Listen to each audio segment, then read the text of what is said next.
La façon que je veux coacher mes gars, c'est pas d'en faire des robots, mais c'est de les rendre autonomes. C'est-à-dire que oui, tu sais, en termes de technique, il faut faire des gestes précis, d'où certains parlent de robotisation un petit peu. Mais je pense que les gars, quand ils font faire face à l'adversité, c'est que tu dois, comme coach, être capable de les rendre autonomes, qu'ils comprennent tous pourquoi on fait les choses et comment, qu'ils raisonnent.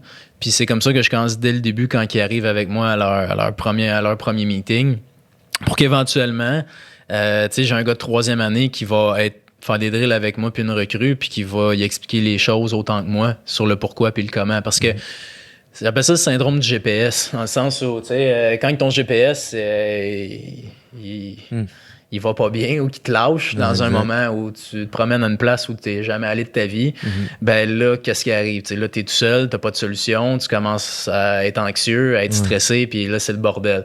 Fait que quand tu privilégies pas l'autonomie de tes athlètes en communiquant avec eux et en leur expliquant le pourquoi des choses, ben là, en game, à un moment donné, comme tu viens de le dire, ça va mal aller à un moment donné. C'est ça. Que tu gagnes ou que tu perdes, même que tu gagnes par je sais pas combien, il y a des moments où ça va mal aller. Exact. C'est ça, coacher la O-line, entre autres. Le line, il veut pas se faire déplacer. C'est ça.